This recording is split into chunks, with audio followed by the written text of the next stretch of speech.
Hi guys, I am देसी पवनर tray. जैसे कि मेरा नाम है, मेरे ज्यादा दोस्त नहीं थे, so I found happiness in music. मैंने अपने सिंथेसाइजर टीचर के पास उनकी क्लास में जाके मैंने सीखा वो नाम जो अपने नाम का हिस्सा है, हिप हॉप। फिर और क्या, गाने सुनता गया। प्रोड्यूसर की तरह मुझे रैपिड सिंगर नहीं बनना था, मुझे जानना था कि आर्टिस्ट क्या कहना चाहते हैं, उनके क्या कहना चाहते हैं, उनके सारे बातें, उनके गानों की मतलब को मुझे जानना था। तो मैं चला गया इंटरनेट पे और मैं पढ़ता गया। मैंने जाना रेडिट पे, ट्विटर पे, कोडा पे, इंस्टा पे, फेसबुक पे और ऑब्वियसली यूट्यूब पे और उसके कमेंट सेक्शंस पे, कि मैंने इतना नॉलेज गैदर कर लिया कि इसके बाद मैं चाहता हूँ कि हम साथ में मिलकर ये ज्ञान शेयर करें और जाने अबाउट म्यूजिक जॉनरास, मतलब सारे म्यूजिक जॉनरा और ऑब्वियसली हिप हॉप के बारे में, और अंडररेटेड और मास्टरपीस जो सॉन्ग्स हैं उनके बारे में, माइंड ब्लोइंग एल्बम्स और कॉन्सेप्ट एल्बम्स, मतलब म्यूजिक चैट्स और म्यूजिक नॉर्ड्स जो इंटरनेट पर बात करते रहते हैं और यू आर लाइक कि यार मुझे तो नहीं पता इन सब के बारे में, इनको कैसे पता है। और तुम्हें अगर लगता है कि तुम्हें भी म्यूजिक में घुसना है, लाइक बुक्स और फिल्म्स के ऊपर एनालिसिस होती है, तो तुम सही जगह आए हो। और इस चैनल को तुम्हें अभी सब्सक्राइब करना चाहिए, बिकॉज ये मेरा पहला वीडियो और मैं फाड़ देने वाला हूँ।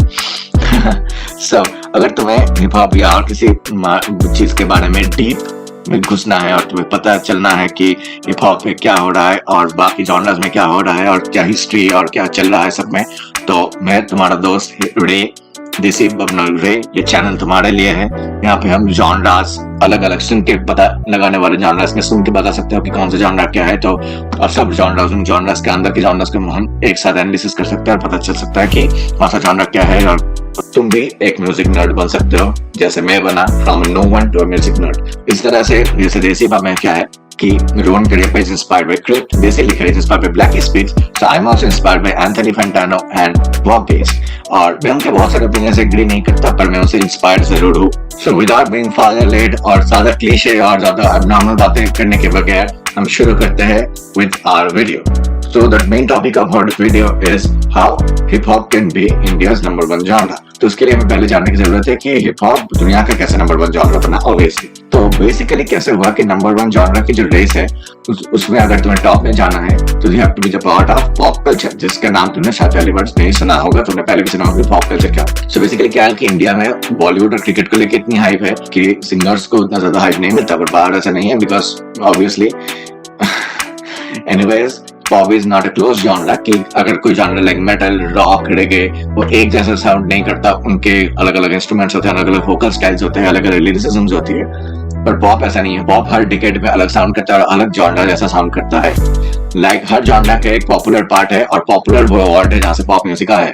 तो जैसे रॉक का पॉप रॉक है, डांस का डांस पॉप है, इलेक्ट्रो का इलेक्ट्रो पॉप है, तो सिमिलरली हिप हॉप का भी एक वैसा पार्ट है जिसको पॉप रैप कह सकते हो तुम। तो लगभग हर डिकेड में जॉनरा और पॉप का साउंड बदलता रहता है। लाइक 80s में it was disco and rock, 90s में वो इलेक्ट्रॉनिक म्यूजिक और पॉप रॉक की तरफ घुस गया, 2000s में वो पॉप पंक और हाउस म्यूजिक की तरफ घुस गया, 2010s में EDM और पॉप रॉक फिर से आ गया, एंड 2017 के आसपास R&B और hip hop became the number one genre. तो अभी हुआ कैसे देखो, हर जॉनरा को रिप्लेस करने से पहले दूसरे जॉनरा को अलग पहले जॉनरा के थोड़ा क्लोज साउंड होना जरूरी है। तो जो पहला लाइक पुराना हाउस म्यूजिक है, it sounded much like disco, but उसकी जो बेस लाइन थी वो और ज्यादा डीपर हो गई।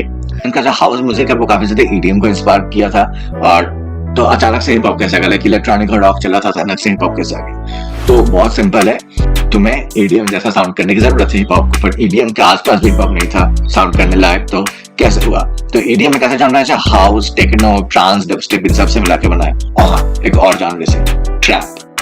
तो तुम सोचोगे कि ट्रैप का नाम तुमने सुना है, ये हिप हॉप का पार्ट है, पर हिप हॉप का पार्ट पहले था नहीं, ये इलेक्ट्रॉनिक म्यूजिक का पार्ट था। ट्रैप एक ऐसा जॉनरा है जहाँ पे इलेक्ट्रॉनिक प्रोडक्शन काफी ज्यादा यूज हुई है। हिप हॉप एक ऐसा जॉनरा है, अगर तुम्हें हिप हॉप के बारे में पता चलना है तो हिप हॉप ऐसा जॉनरा है जो लाइक ड्रम और बेस उनका सिग्नेचर होता है, और बाकी जो मेलोडी यूज होती है लाइक सिंथ वगैरह जो और गिटार वगैरह जो इंस्पायर होते हैं वो सारे दूसरे जॉनरा से इंस्पायर्ड होते हैं। फॉर एग्जांपल डॉक्टर ड्रे का जो इन्वेंट किया जॉनरा है G-funk, वो फंक से इंस्पायर्ड था। बूम बैप काफी ज्यादा जैज और क्लासिकल म्यूजिक से इंस्पायर्ड था। एमिनेम के शुरुआत के बीट्स काफी ज्यादा रॉक से इंस्पायर्ड था, और कान्ये वेस्ट के जो 2005-6 जो उनका लिरिकल फेज का सबसे ज्यादा पीक है उनका जो कैरियर का स्टार्टिंग वो सोल सैम्पलिंग बीट्स है, जो आज भी जे को, लॉजिक, जोई बेरास ये लोग यूज करते हैं, इतना ज्यादा इन्फ्लुएंशियल है। तो वो भी सोल म्यूजिक से काफी इंस्पायर था और 50 सेंट्स को भी काफी ज्यादा इलेक्ट्रॉनिक इन्फ्लुएंस था। तो there were people like T.I. 36 Mafia जो क्लब सीन और कमर्शियल सीन को इन्वेट करना चाहते थे, तो उन्होंने इलेक्ट्रॉनिक म्यूजिक को काफी ज्यादा इनकॉर्पोरेट किया अपने साउंड में और काफी ज्यादा पॉपी साउंड बनाया with this drum kit called 808। तो 808 पहले भी था पर इलेक्ट्रॉनिक सैम्पल्स के साथ उसको पहले इतना ज्यादा इस्तेमाल नहीं किया गया और उसे अप्रोच को नहीं दिया गया। तो there were other records like Kanye West के 808s and Heartbreak, जहाँ पे 808s और synth pop mix होके एक और लेवल पे पहुंच गया जो आज के रैपर जैसे बहुत साउंड करता है। तो there were people like Usher जो कंटेम्पोरेरी और इलेक्ट्रो R&B को बहुत ज्यादा पुश किया और मूवमेंट के साथ R&B को फिर से हिप हॉप के साथ मिक्स करके R&B को फिर से मेन स्ट्रीम पे 2000s के वक्त भी R&B काफी ज्यादा पॉपुलर इसलिए हो गया। कान्ये के 808s एंड हार्टबीट की मैं बात कर रहा था, तो वहाँ पे ऑटो ट्यून रैपिंग और सिंगिंग काफी ज्यादा पॉपुलर होगी, जहाँ से बहुत ज्यादा लोगों ने हिप हॉप को सुना। T-Pain और Lil Wayne ने अपनी ऑटो ट्यून रैपिंग से भी उस चीज को काफी ज्यादा पॉपुलराइज किया। देन इट कम्स टू कि क्लब रैप का जो सीन है वो काफी ज्यादा EDM और इलेक्ट्रॉनिक म्यूजिक बेस्ड था, पर rappers like future and T-Pain, Gucci Mane इन्होंने काफी ज्यादा उस सीन को इन्वेट किया। फ्यूचर की जो फास्ट फ्लो ऑटो ट्यून है जो बहुत लोगों को पसंद नहीं है, पर जो EDM का जो साउंड है वहां पे यूजुअली बीट्स चलती रहती थी, तो फ्यूचर चाहते थे कि उनकी वॉइस एंड का फ्लो ऑटो ट्यून करके एक इंस्ट्रूमेंट जैसा हो जाए ताकि लोग उसको ऐसे सुन के मजा ले सके विदाउट अंडरस्टैंडिंग द लिरिक्स। अब EDM जॉनर के पास बहुत ज्यादा पॉप सिंगर्स थे, ठीक है, लाइक जस्टिन बीबर, कीशा, ये लोग शुरुआत से लाइक केटी पेरी काफी बड़ा नाम है। टेलर स्विफ्ट जो कंट्री सिंगर हुआ करती थी वो अचानक से कंट्री से छोड़कर मेन स्ट्रीम पॉप में आ गई, तो पॉप को काफी ज्यादा पुश मिला। लाइक EDM और डांस पॉप की बात कर रहा हूँ तो उसमें कुछ काफी ज्यादा पुश मिला। वन डायरेक्शन को छोड़ के ज़ेन मालिक स्टार्टेड डूइंग पॉप म्यूजिक और वो डांस पॉप पे घुस गए और डांस पॉप और ज्यादा पॉपुलर होने लगा। तो हिप हॉप को चाहिए था वो लोग जो थोड़ा सिंगिंग बट कर सके, रैपिंग कर सके, बिकॉज डांस पॉप काफी ज्यादा केडेंस बेस्ड था, तो बहुत पॉप आर्टिस्ट थोड़ा बहुत रैप की तरह, लाइक रैप नहीं बट थोड़ा बहुत केडेंस वाइज साउंड कर रहे थे। सो ऐसे बहुत सारे मेलोडिक रैपर्स का जन्म हुआ, like Drake, Travis Scott, Post Malone and R&B और हिप हॉप साथ में आगे, लाइक पहले भी थे पर अभी यूनाइटेड हो गए और उन सब ने EDM को रिप्लेस कर दिया, और जिसकी वजह से 2017-18 में hip hop became number 1 genre. 90s में क्या हुआ कि अगर हम हिप हॉप के लाइक मेलोडिक रैपर्स की बात करें तो 90s में क्या हुआ कि हिप हॉप और R&B में काफी ज्यादा फ्यूड कह सकते हो था। तो आइस क्यूब एक आपको बताया कि NWA के बहुत ज्यादा पावरफुल और काफी स्ट्रॉन्ग रैपर है, तो वो उन्होंने स्ट्रेट अवे गाने में बोला था कि फक R&B। प्रिंस जो एक बहुत बड़े लेजेंड है और ही वाज माइकल जैक्सन्स राइवल, तो उन्होंने भी बोला था कि हिप हॉप अच्छा जॉनर नहीं है, तो R&B और हिप हॉप में ऐसे लड़ाई थी। बट बाद में दोनों का ओपिनियंस बदला and there were people like Tupac and Biggie जो अपने गानों में R&B सिंगर्स के वोकल को हुक्स के जगह पे यूज करते थे। अब there were people like Nate Dogg जो वेस्ट कोस्ट रैपर है और उन्होंने टूपाक, स्नूप डॉग इनके सब काम किया है और वो सिंगिंग और रैपिंग साथ में किया करते थे। फेडरल विलियम्स थे जो जेजी के हर हुक पे सुनाई देते थे एक वक्त पे, और वो काफी सही लाइक सिंगिंग करते, लाइक प्रॉपर सिंगिंग करते थे और साथ में रैपिंग भी किया करते थे। और नेट डॉग का एक स्टाइल था जहाँ पे वो ऐसे कोरस वोकल्स यूज करते थे जो एमिनेम, 50 सेंट्स भी बाद में जाके यूज करने लगे।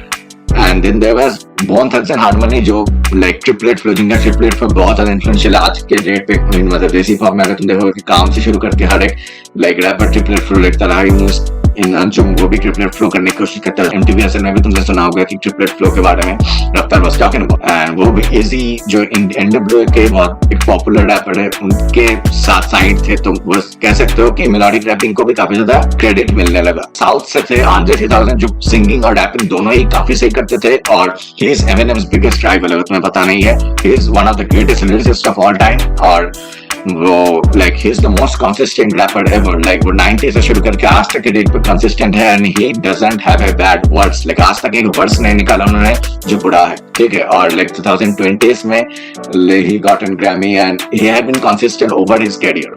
तो वहां से 2000s के टाइम नेली नाम का एक रैपर आया जो बहुत ज्यादा सिंगिंग किया करते थे, एंड देयर वाज अशर जो एक सिंगर थे, वो कभी कभार रैपिंग भी किया करते थे, और जस्टिन टिम्बरलेक भी लाइक सिंगिंग रैपिंग दोनों किया करते थे। 2005 में आया कान्ये, जेजी, नास फ्लो में वो किया करते थे। शुरुआत में वो काफी ज्यादा कॉन्शियस रैपिंग और गॉड के बारे में और ब्लैक पीपल को अपलिफ्ट करते हुए रैपिंग किया करते थे। स्टार्टिंग पे वो जो उनका लिरिकल फेज का पीक है, वो अपने कोरस ब्रिज खूब गा लेते थे और उनके गानों के सॉन्ग स्ट्रक्चर्स बहुत ज्यादा म्यूजिकली करेक्ट होते थे। लाइक जो अगर म्यूजिक थ्योरी पता है तो वो थ्योरी वाइज काफी ज्यादा करेक्ट होती थी। तो then there's T-Pain and Lil Wayne जिन्होंने ऑफर से पॉपुलर किया।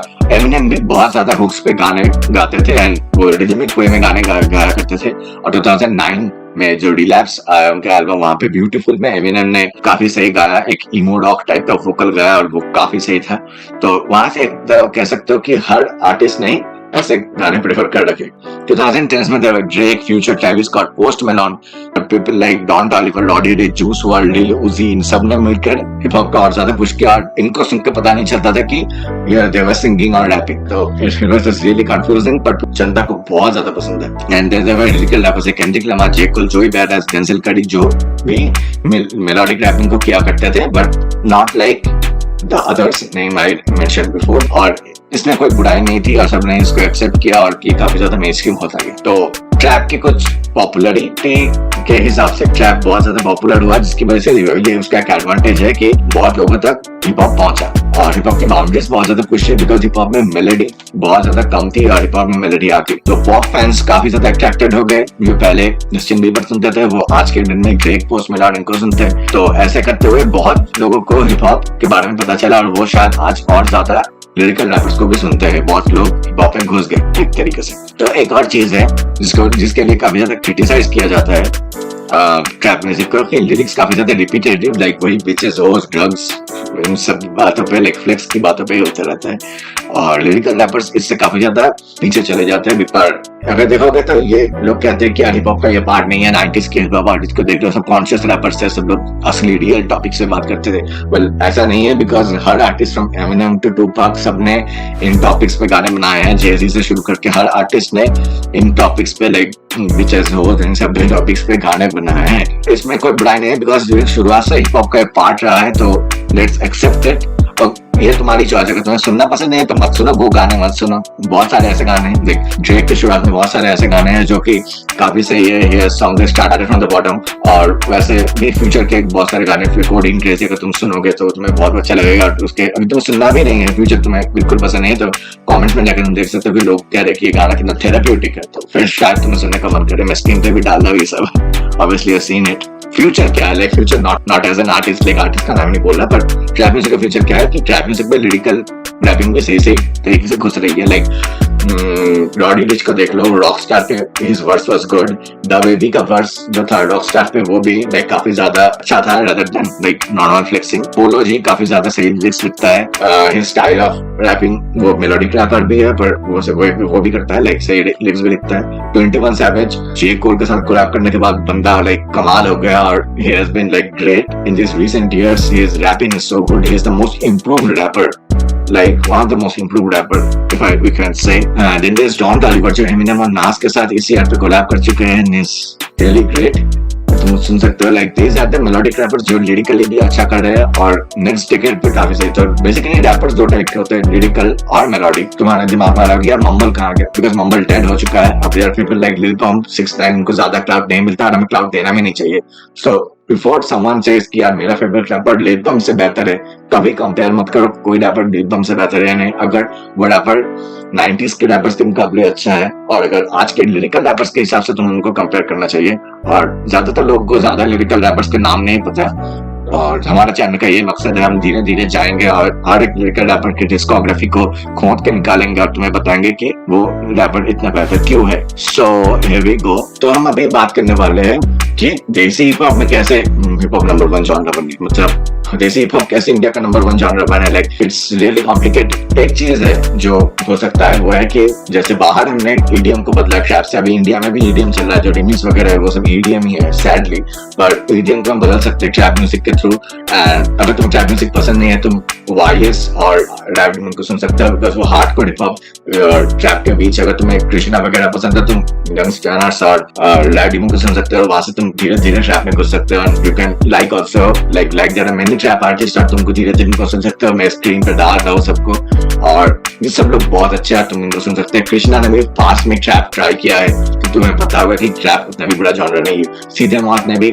बीच में ट्रैप ट्राई किया, काम is really good with trap and I think you should try more. And if you're someone calms man, and you can tell him man try more trap, क्योंकि trap बहुत ज्यादा grow करने वाला है India में और इसमें replace the club scene and EDM scene में। एक और जॉनर जो इंडिया में सही चल रहा है वो है रेगेटन। तो तुम देखोगे हनी सिंह वगैरह मचाएंगे मचाएंगे 2, वो दोनों ही डांस और जॉनर में है और वो दोनों काफी ज्यादा हिट है। सिमिलरली हनी सिंह के जो रिसेंट गाने थे उनमें ट्रैप एक गाना ट्राई किया उन्होंने, वो उतना हिट नहीं गया, बट रिगेटॉन गाना काफी हिट गया। तो इसी के साथ ऑल्सो मैंने आर्टिस्ट जो रिगेटॉन गाना कर रहे हैं, लाइक किंग का तू आके देख ले, वो भी काफी सही है। बात कर सकते हैं कि रिगेटॉन गाना जो सिंगर्स लाइक टोनी कक्कर वो भी रिगेटॉन गाने ट्राई कर रहे हैं, तो रिगेटॉन फ्यूचर में जाके एक काफी पॉपुलर जॉनरा बन सकता है।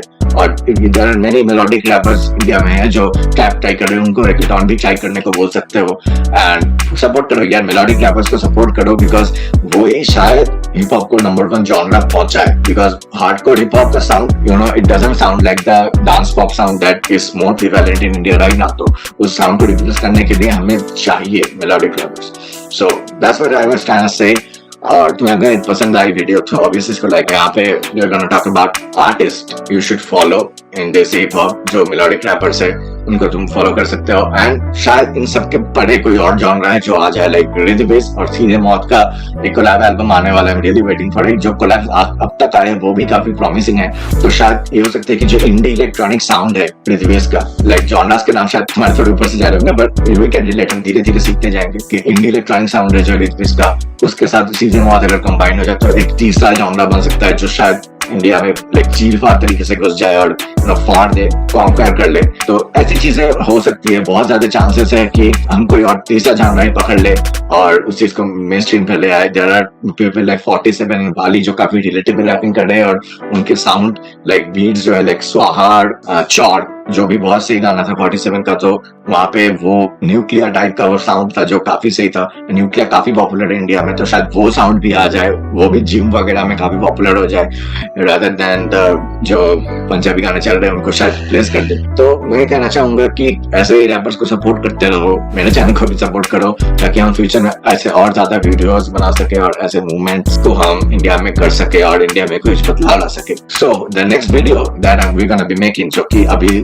इस वीडियो को कंक्लूजन को पहुंच चुके हैं, और कंक्लूजन में बताना चाहूंगा कि the next video we gonna be making is about what the melodic rappers talked about in this video. His last album was quite complex. बहुत लोग मुझे इंस्टाग्राम पे डीएम कर रहे थे, फर्स्ट ऑफ ऑल जो इंस्टाग्राम से आए उनको मैं बहुत माफी मांगना चाहूंगा, बिकॉज ये वीडियो बहुत पहले आ जानी चाहिए थी, पर मुझे सही से लाइक स्पीकिंग और लाइक अभी भी मैं सही नहीं बोल पाते, बट पहले से काफी सही है। तो वहां से मैं बताना चाहूंगा कि थैंक यू सो मच अगर तुमने ये वीडियो अब तक देख ली, like love you all.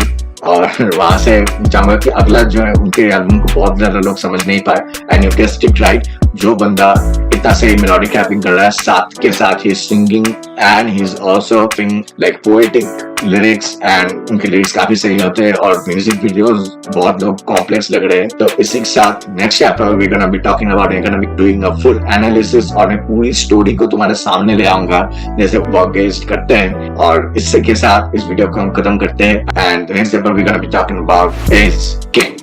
So the topic of the next video is understanding king. Thank you, love you all, stay safe, stay subscribed, liking this video। अगर इस video में अच्छा सपोर्ट है तो मैं जरूर अगला वीडियो जल्द लाऊंगा। Thank you.